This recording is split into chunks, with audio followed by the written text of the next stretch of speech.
Om Stapakaya cha dharmasya sarvadharmasvarupini avatara varishtaya Ramakrishnaya te namah.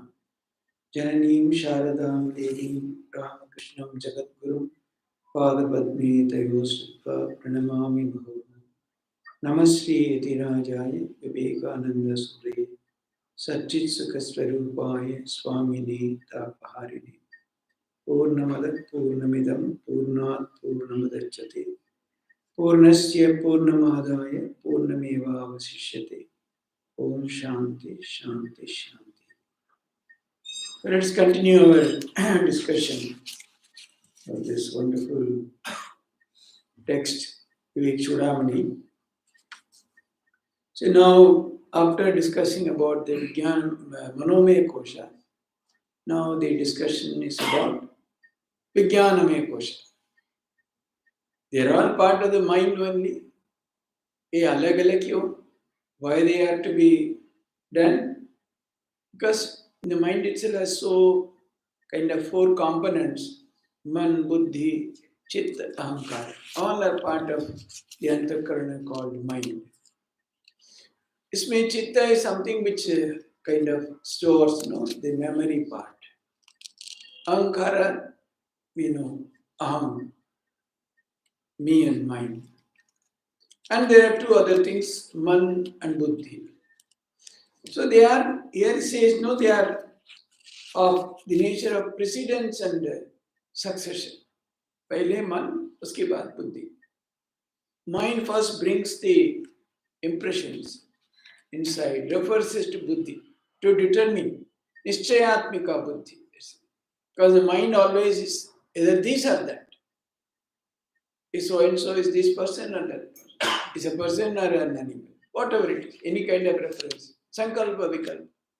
Then the buddhi is that which clearly determines what is it. So they are different. Naturally, Vijnanamaya Kosha is spoken of as differently.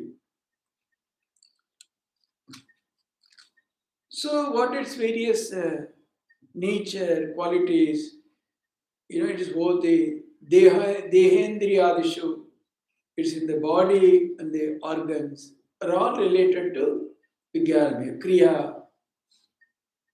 So then it continues the Kriyavatva of the Vijnanamaya Kosha, how it participates, its nature, that is explained. Anadikalo ayam aham swabhava jivas samasta vyavahara boda karoti karmani anupurva vasana punyani apunyani cha tatphalani bhunte vichitrasvapi yonishu vrajan ayati niryati ada urdhvameshaha asyeva vijnanamesya jagrat swapnadi avastaha sukha dukkha bhogaha. So what is that? This anadikalo ayam aham svabhava. This I is also anadikala, without any beginning. Kaise hua? Kab pehle hua? Whenever, the moment there is an identification with the body, immediately it is there. When did it have deha? Although it is, this particular birth may be at a particular time, but it keeps on and on. So this deha also is like that in a sense, anadi. Its beginning is not known. When did it happen? So it's called jiva, samasta vyavahara boda. It is called the jiva and carries on all the activities. सब कुछ हो रहा है और जीव की तरह हो रहा है, जीव की वजह से. Because of jiva, all the activities are happening. And then karoti karmani anupurva vasana. It is because of previous vasanas, it performs so many actions and experiences, punyani apunyani cha tatphalani, good and evil and their effects. Which you do good things, you get good fruits. Good evil things, then evil fruits. So it experiences and enjoys the good and bad, good and evil. Largely it is all because purva vasana of the previous vasanas. So normally you will see that when you see something, you feel drawn towards it. Why? Otherwise, no. The idea of Purvasana, if anything is totally new, supposing something comes in front of X, Y, Z, for everybody it should be same. Is it not? Supposing you bring jalebi. I always tell the Rasagulla, let us change the example. Supposing you bring jalebi. So if the eating of jalebi is a totally new experience, to you, me, to everybody, it should be same. But to some it is, some like it very much, some don't like it at all. Some say, I never like sweets. Some say, I never like savory things. So obviously there is a connection of Purva Vasana. That's why when you see some people, you feel very happy. Some people you feel very unhappy. There is no reason. Maybe you are seeing for the first time. पहले बार देख रहे हैं. लेकिन you see somebody, suddenly you feel very, very nice. You see someone, there is totally aversion. You don't want to see that person. You don't want to even have anything to do with it. Some types of places, some types of food, some types of dress, some type. So many things, our choices. There is no reason why we make a choice in a particular way. Everything, most of our actions are largely guided by the Purva Vasanas, the desires that are already the king. Then what is the idea then? To keep on going on and on and on. That is why it is called anadi. There seems to be no beginning. Is it without end also? Yes, there is an end. When you are completely rid of this idea that you are the body and the mind, when you realize your true nature, along with it, everything comes to a stop. Totally. But till then, it keeps on again and again, again and again. There is no end. It continues. So you enjoy the good and bad fruits. Bhunte vichitrasvapi yonishu vrajan ayati niryati ada urdhvamesha. So what does it do? By various bodies, bhunte vichitrasvapi, it comes and goes below and above. Vichitrasvapi yonishu. With so many yonis, it is born again and again, it dies, then depending upon the karma that is as Manushya, as Pasu, as Pakshi, or whatever it is. So many ways it comes and goes. Urdhvanada. When you go to Patala and other lokas, that means when you have lower and lower births, you are going down. When you have higher and higher births, even the birth as Devata or whatever it is, then you go up and up. So doing all that, it keeps on bhunte. Because of this, it participates, enjoys it. Asima vijnanamayasya jagrat swapnadi avastaha sukha dukkha bhogaha. So this vijnanamayasya, it is to this vijnanamaya, the jagrat, the waking and dream states, all belong to this, as also the experience of joy and sorrow. Because till then, nothing is determined.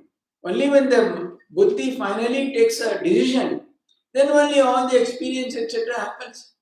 Till then, it is only at a decision-making stage. Liya dukaan se, till you eat, the experience doesn't happen. Because you have purchased from a shop, does that experience begin? No. Only when you eat, it begins. Similarly, unless it reaches up to the level of the Vijnanamaya Kosha, the experiences do not finally happen. That's why they say the chitta has huge storage of samskaras. बहुत आप जन्म से कितना किया सब उसमें रक्षित है, सुरक्षित है. लेकिन साधन की वजह से आप उसकी दबाते रहते हैं, it keeps on pressing it. Finally, it becomes like dagda bija, like a completely burnt seed. It doesn't sprout. But फिर भी मन में, at the manomaya level, kosha, there may be an appearance of those experience of the little tendencies. But if you control at that state, it doesn't go to Vijnanamaya Kosha. It doesn't get converted into experience, and you are saved from going down or gaining one more vasana or one more desire. और यदि आप बहुत कुछ आपका खाने का बहुत Shakta, both kaya, dukkha viva, sukha viva, bahut kuch hua. Now by repeated practice, you give up the idea of eating that maybe rasamalai or whatever it is. Then suddenly when you see something, not exactly rasamalai, something else yellow, immediately in the mind there is a picture, the taste, how good it is, etc. But then if you really remove it at that level, it dies, it doesn't get converted into experience, then sukha dukkha bhoga also does not happen. So Vijnanam requires kind of the final point where it really fructifies as experience. The experience वही बनी जाती है उस जगह पे. तब तक it's okay, you can control it. So it's not, they say, so this Jagrat, Swapna, etc. Only in the Vijnanam you clearly understand and clearly experience them. So in the previous sloka we saw, it's a modification of Prakriti, Avidya. Prakriti Vikarahi, we saw in the previous sloka. So modification of Prakriti, obviously you can say that if it is a modification of Prakriti, everything is created by Prakriti only, so there must be a beginning. How do you say it is Anadi? It's Anadi because in the Mahapralaya, so when everything is kind of destroyed, and then when the new creation has to happen, the Vijnanamaya Kosha remains in the causal subtle form. Usamai, it's not in the gross form, but in a subtle form, because the buddhi has the previous janam ki jo anubhav, sab kuch unka, that is the locus of its behavior. So all these are all kept.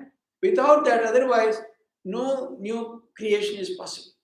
Everything is destroyed. There is Mahapralaya.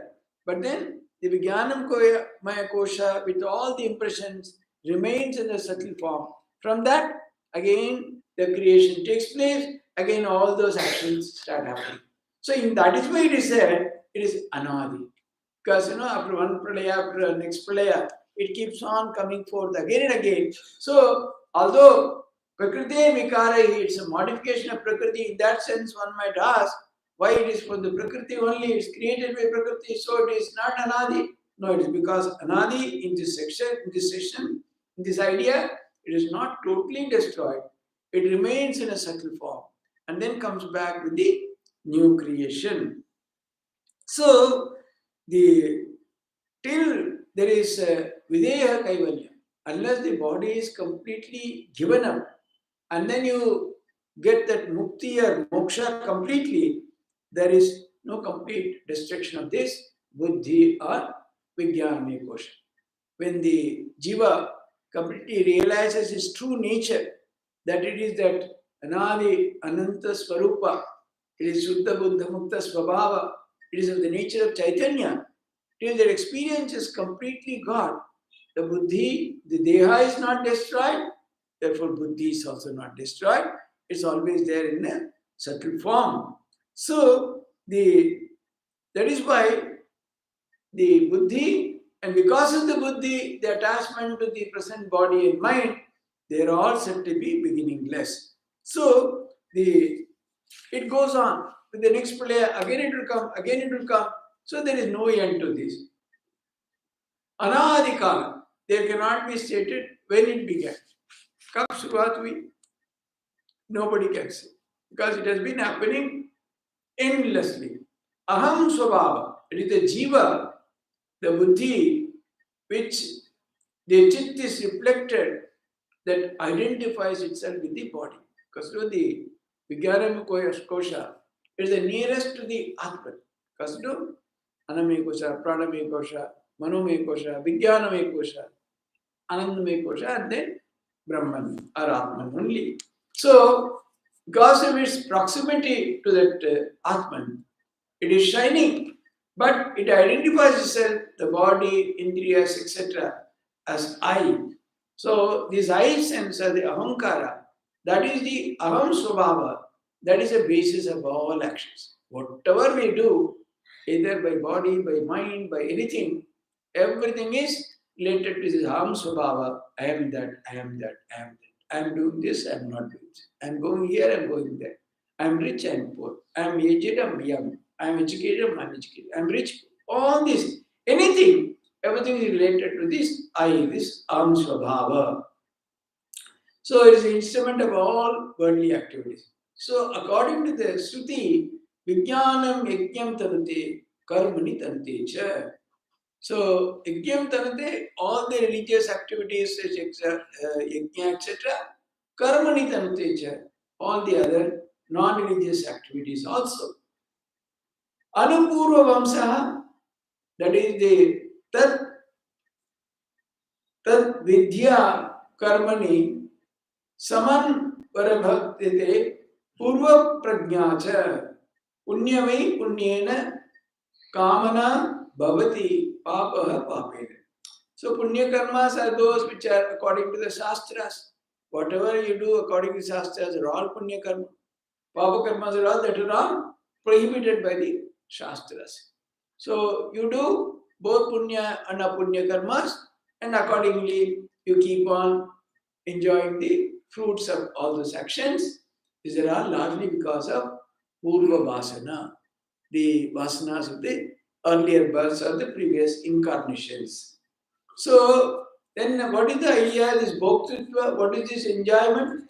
Bhoktritva is Tat Phalani, the effects of the Punya and Papa Karmas. So, they say the Jiva experiences joy and sorrow being born out of 84 lakhs yonis. 84 lakh योनि के माध्यम में जीव का जन्म होता रहता है. Then it keeps on enjoying all that. Going to heaven, going to hell, enjoying is all part of that. So, I am awake, I am asleep, I am going here, I am happy, I am unhappy. All these are all because of the wrong identification of the Atman with the Jiva. So the Jiva again with the Aham and the body, all these kind of experiences are all happening that way. So it experiences the Sukha Dukkha Bhoga, it experiences the Sukha Dukkha also.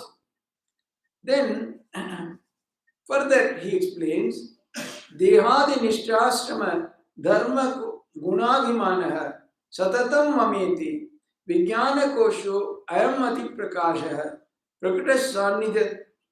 Prakashta Sanidhyavashat Paratmanah Ato Bhavatyesha Upadihi Yasya Yedatmadihi Samsarati Brahmena. What is that? This Vijnanamaya Kosha always considers his own the qualities of the body pertaining to the nature, action, qualities of the several ashramas. See, Dehadi Nishta, Ashrama, Dharma, Karma, Guna, Abhimana, Satatam Mameti. Satatam always it takes its mind, all the action, etc., relating to the body, action, gunas, everything relating to not only within different ashramas also. Brahmacharya, then with samsara, then vanaprastha, sannyasa, all ashramas. So all ashramas, yes, one ages, one passes through different ashramas. In all ashramas, it keeps on identifying always, it is mine, mine, mine. It is I am who am doing this, it is my this thing, it is my action, my this thing, my that thing. Oh, this, this Satatam Mama iti. Always it thinks, and that is of course naturally results in Sukha, Dukkha and various experiences. So Dehadi Nishta, Ashrama, Dharma, Karma, Guna, Abhimana. Dharma is nature, Karma, Guna is qualities, all that related to that. Then Vijnana Kosho, Ayam Ati Prakasha, Prakashta Sanidhya Vasat, Paratmanaha. And also it's very luminous, Prakasha. Why? Because it's exceedingly close to the Paratman or the Supreme Self. सबसे नजदीक है, इस कारण से the light, the Atman is said to be Shuddha, Buddha, Mukta, Svabhava, Satchit, Ananda Swarup. It's of the nature of light, it's nature of luminosity, Chaitanya. From that, the reflected light comes to the Vijnanamaya Kosha, and it's also Prakasha or luminous. And then Ataha Bhavati Esha Upadihi asya yadatmadhihi samsarati brahmena. Therefore, it's the upadhi of the Atman. Atman के साथ वो लगे हुए, the limiting agent. आत्मन उसका कोई ही limit नहीं है, कोई सीमा नहीं है. It's eternal, beyond everything, not limited by anything. But this Vijnanamaya makes it feel limited. मैं ही हूँ, इतना ही कर पाऊंगा, उतना नहीं कर पाऊंगा. This is my nature, this is my relative, this is my birth, this is my connections. Everything, all these are only relation, only limiting. One thing is saying, I am unlimited. I have no relation, I have no birth, I have no body, I have no mind, I am beyond all that. That is unlimited. But this Vijnanamaya makes the Atman feel limited because it is a upadhi, it is a limiting agent. Because idea of the aham and mama, always thinking about mama iti, mama iti, mama iti. Because of that ahankara, ahankata and mahamata, it keeps on limiting the Atman and makes it feel limited and makes it participate in everything. Samsarati brahmena. And then, it is subject to samsara, brahmana. It keeps on roaming about because of that. Because of this limiting Vijnanamaya kosha that brings about the upadhi nature of the Atman and makes it participate in samsara. Dehadi, of course, why it is Adi is clear? Not only Deha, all the Indriyas like Apka, the eyes, prana, etc. All that is connected with Deha. That's why as one word they have put it, Dehadi. Dehadi, Nishchashrama Dharma Karma Gunabhimana, Ashrama, etc., which pertain to the body. Because the idea that I'm a brahmachari, I'm a grihastha, I'm a vanaprastha, I'm a sannyasi. These are all the limiting attempts of the body only. Because of the sharira only, I identify myself as these that various stages. So these are all the ashrama, brahmachari, etc. Being a man, being a brahmana, then karmani, secular actions like all the things you participate, then religious actions like utterance of mantras, etc. Then gunas, is a tall person, is a short person, is a good person, is a sweet person, is a person who always gets angry. All these gunas, everything. Then there is a sense of mind, the buddhi, which constantly identifies. It is of the nature of the effulgence of the Atman. The buddhi is shining because it's very near to the Atman.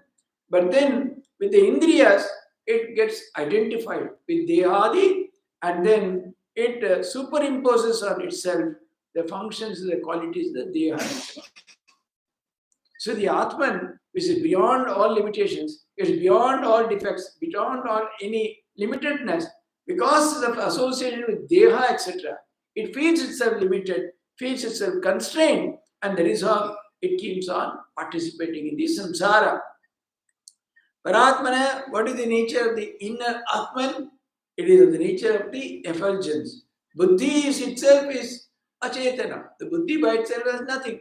The mind, just as the mind has nothing by itself, only because of the chetana of the Atman, the buddhi and the mind, they all look powerful or illumined. So then, because it is very close to the Paramatman, it's also of the nature of shining, and then it is free from that kind of any other limitations in that sense.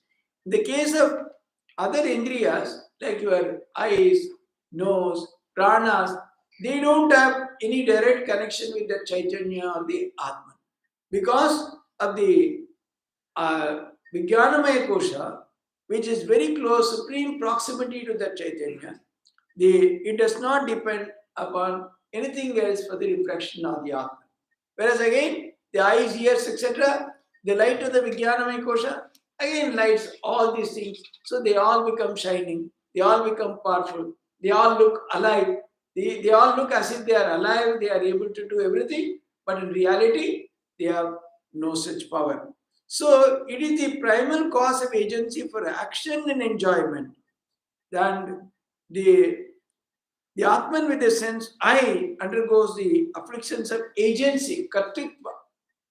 मैं करता हूँ, I am the karta, I am the bhokta, I am the person who is doing, I am the person who is enjoying. All these things, makes us get deluded into samsara. Samsara में फंस जाते हैं. Samsarati brahmena. Again, samsarati punah punah ana. That is samsara. Samsarati iti samsara. Then is further is always, Shankaracharya takes 4 or 5 slokas one by one to drill the same idea so that it becomes very clear. Yoyam vijnanamaya praneshu iti sprat swayam jyotihi. It's a self-effulgence. What is the self-effulgence? Is effulgence of the Atman. बाहर से हर कोई उसकी light की जरूरत नहीं है. कूटस्थ सन्नात्मा कर्ता भोक्ता भवति upadistha. Again the same idea only. Atman, which is of the Vijnanamaya, consisting in this, which is self-effulgent and shines in the heart near the pranas itself. Vijnanamaya kosha is supposed to be in the heart. Means idea. Closest to the pranas, etc. It is kutastha. Because it is closest to the Atman, like Atman, the Atman is kutastha and becomes a doer and enjoyer in the midst of Upadhi. The nature of the Atman is by nature, it is unmoving, it is steady, it's steadfast. It is no, because you cannot, it is not a substance, that it will have movement, it will go here, it will all there. It's only Chaitanya.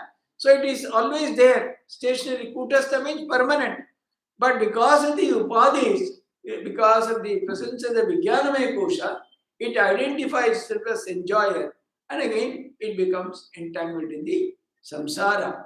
Praneshu hridispurat swayam jyoti. Praneshu means near the prana, actually.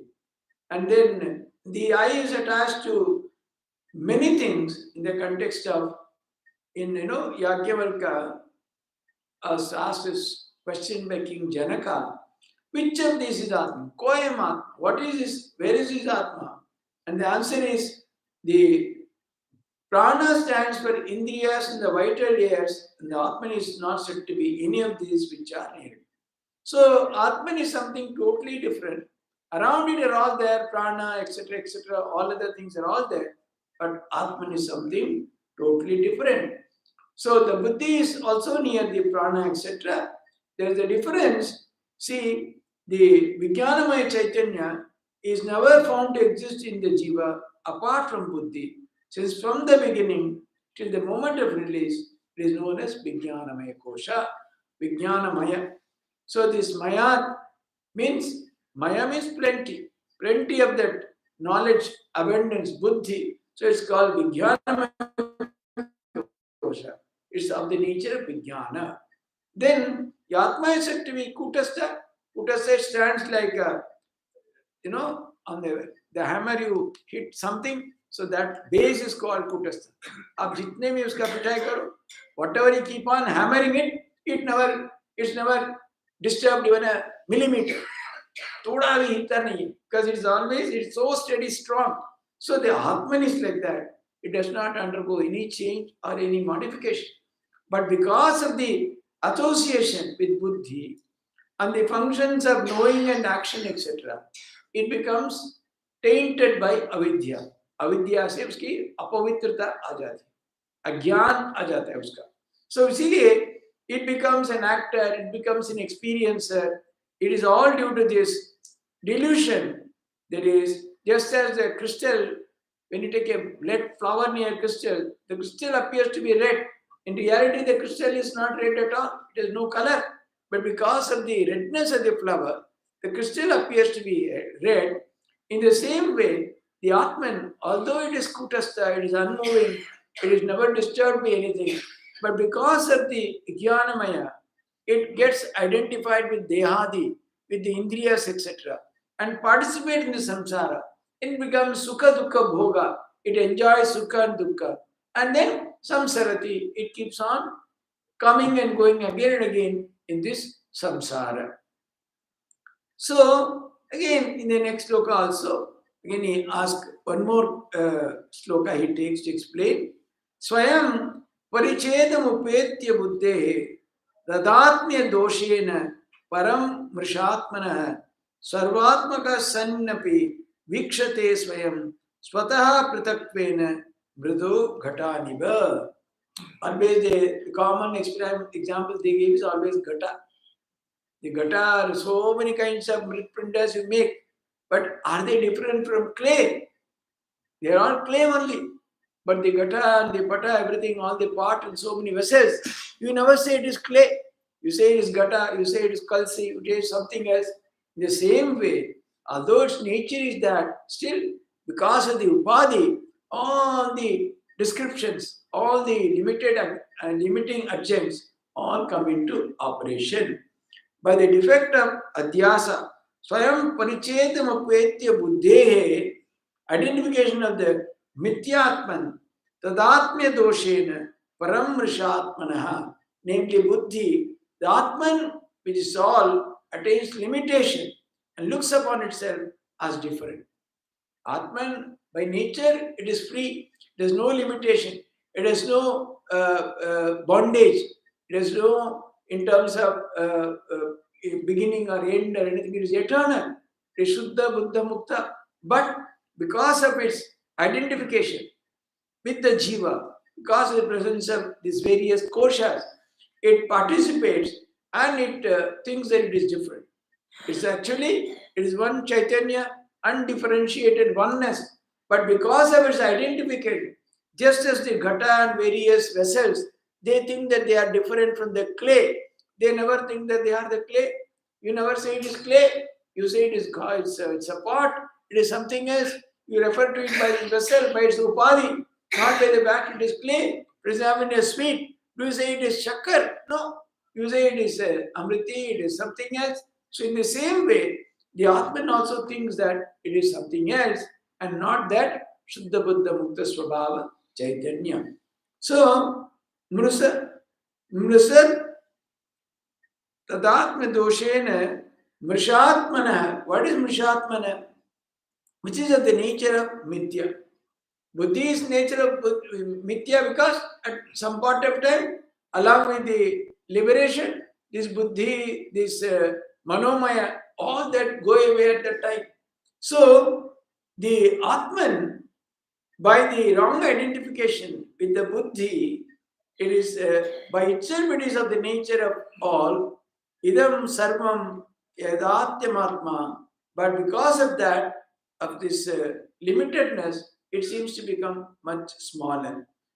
Just as again the same example finally he gives, clay is the material of all the mud parts, but they are spoken of as different from clay. So too, the universal Atma seems to be, because of the association with buddhi, and I am this, I am that, all kinds of limitations come into operation.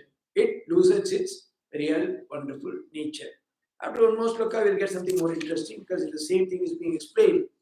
Upadhi sambandhavashat paratma paratmaptu upadhi dharmanubhati tadgunaha ayo vikaran avikara bannivat sadika rupapi sparasvabhavat. Though of the same form and without any change, upadhi sambandhavashat, because of the connection with the upadhi, paratma api upadhi dharma anubhati tadgunaha. By the association with the upadhi, the real Atman too assumes the qualities, even as the fire which appears in the form. See, they give this example. When the fire burns, the more the fire burns, we say fire is bigger, fire is smaller.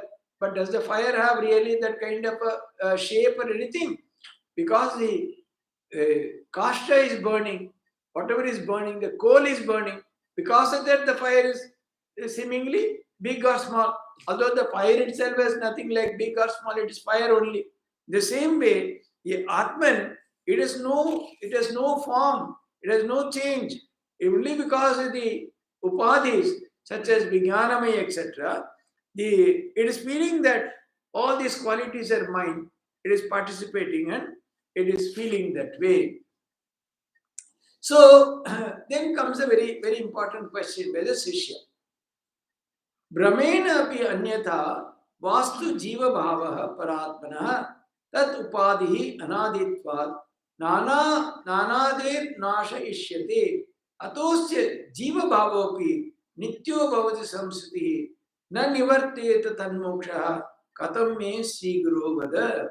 He is asking the Guru a very important question. It says, so Brahmena api anyata va astu jiva bhava paratma. The Atman, either by the under the influence of the upadhis or due to delusion or with whatever be the reason, the Atman, the Paramatma, assumes itself to be the Jiva. Whatever be the reason. Let it be due to some upadhi, let it be due to some delusion, whatever be the reason. What we find is the Paramatma is assuming itself to be Jiva, Jiva Bhava. That upadhi anaditva nanader na anader nasha iti ishyate. He says the upadhi is beginningless. Anadi we are talking all the time. If it is beginningless, there can be no end also. Because what has no beginning obviously has no end also. If an end comes, there cannot be any beginning. Supposing there is something you are at the end of a class. If there is end, then you cannot say this class is going on endlessly. Whenever there is anta, then there will be always. Similarly, that which is anadi, which has no beginning, has no end also. So he is asking, ata asya jiva bhavapi nityo bhavati samsrita. So it will be eternal. The jiva bhava atman will be eternal because we say the vijnanamaya, the upadhi is anadi, has no beginning. If it has no beginning, it has no end.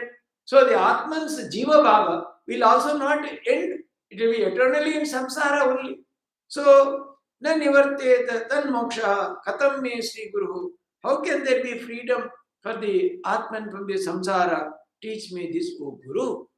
He is asking a Guru a very intelligent question. He says, so Brahmane, Brahmana, Brahmanopi anyata, whether it is due to the delusion or anyata, with other reasons like upadhis, etc. Jiva bhava parat. The Paramatman is as getting the Jiva bhava. It is assuming itself to be the Jiva. That upadhi anaditvat, because of its upadhis are all anadi, without beginning. Nanadesh nasa ishyate. Then how can it be? Though because it is beginningless, atasya, so it can never be. The end also is not possible because it has no beginning. There cannot be end. Ata asya jiva bhavapi nityo bhavati samsritihi. So this jiva bhava of Atman is permanent. It can never get rid of that. How do you say mukti is possible? Na nivarteta tan moksha katam me sri guru vada. Guru, kindly tell me, teach me, how can there be freedom from samsara for this Atman? Because it is bound by eternal upadhis of the various koshas. So that's what he's asking. By the limitation, the vijnanamaya kosha, the anadikalo ayam aham swabhava, the sense of I-ness is anadikala, without beginning. That's what has been constantly said. So it becomes beginningless, like the Atman itself. Just as Atman, the upadhis are also anadi. So there is no end, just as the Atman. So the jivahood is beginningless, it is permanent. So how can I attain freedom from samsara? You please teach me. So then Guru gives a beautiful answer. He says, Samyak prishtam tvaya vidvan savadhanena tasrunu. Samyak prishtam tvaya. You have asked a very wonderful question as asked by you. So, savadhanena tasrunu. Please listen with great attention. It's very important. How pramaniki bhavati Bhrantiya mohita kalpana. What is that? The imagination. Bhrantiya mohita kalpana. The Bhranti that is created, the delusion that is created by wrong imagination, moha, and that can never be a pramana, that can never be a reality. See, the imagination of samsaritva to what is asamsari. The Atman is asamsari, it is not bound by samsara. It is anadi, ananta, it is always mukta Always it is pure. So you are thinking that it is bound, that it is samsari, that has to go again and again and come and go. But what is all that? Because the wrong imagination. The imagination cannot be valid because it is due to delusion or moha. You are imagining it out of moha. That is not truth. If something is imagined, supposing you just close your eyes and think that somebody has come and kept 10 lakhs in your room, will that money will be there? 10 paisa also will not be there. Because only your moha and imagination due to moha. How can there be any reality? So in the same way it says, the imagination that Atman is a samsari, that is due to moha or delusion. That can never be true. So you listen to me carefully. I will prove to you how it is. So he says, you asked a good question. Srinu, avadhare, listen with concentration of savdhanine tasrinu. Listen carefully. Moha means the absence of knowledge, and then Brantya Mohita Kalpana, the false imagination which is arisen due to delusion. Really, the Atman is a pure intelligence. It's wrong delusion born of ajnana of the individual. There is the imagination of being a samsarin, which is actually a samsara. How this Brahmas come about? Because of the various koshas, which lead to dehadi, all those kind of identification that makes us feel that I am doing this, I am doing that, I am good, I am doing bad. So many other imaginations, qualities, guna, etc. All that make us feel that we are permanently caught in the samsara, but that is not true. For it all, the ajnana generates the delusion, condition of the impossibility of the right knowledge. The right knowledge is possible because we are always under the spell of moha or delusion. So, of course, we will take it up again next time, but you just see one. Brantim vina to asangasya nishkriyasya nirakrite na gateta artha sambandho nabhaso nilatadivat. So, the Atman is, it is vinatu asangasya, it is unattached, nishkriyasya nirakrite, actionless and formless. There's no form, there's no action, there's no attachment. It is asanga. It is without attachment. So, the what delusion? There can be no connection with the objects of the world, even if the blueness has no connection with this sky. So, we look at the akasha that appears to be blue, but does the sky has any connection with that blueness? It's only because of our limited vision. These we see that some refraction, something happens with the rays. Because of that, we see the akasha to be blue. Is there any blue substance there? Is there blueness has any connection with the akasha? It is due to Brahma or delusion or illusion. The same way, this says if there is no Bhranti, if there is no wrong understanding, then there can be no attachment, no action, and no form for this Atman, which is beyond all that.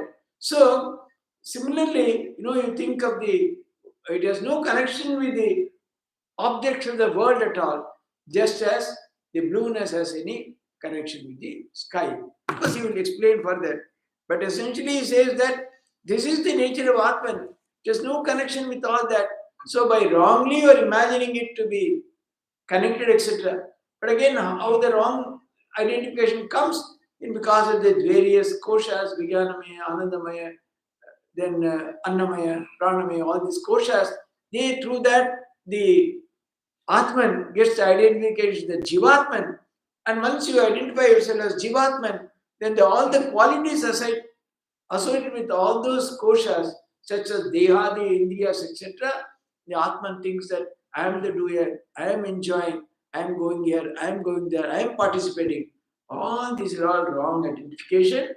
At one point of time, once this Bhranti goes, once this Ajnana goes, you'll find that everything is completely destroyed and you'll realize that the Atman is of that supreme nature without any attachment, without any bondage. Because tough lag raha hai. We'll see again next time. Om Shanti Shanti Shanti. That's Sri Ramakrishna.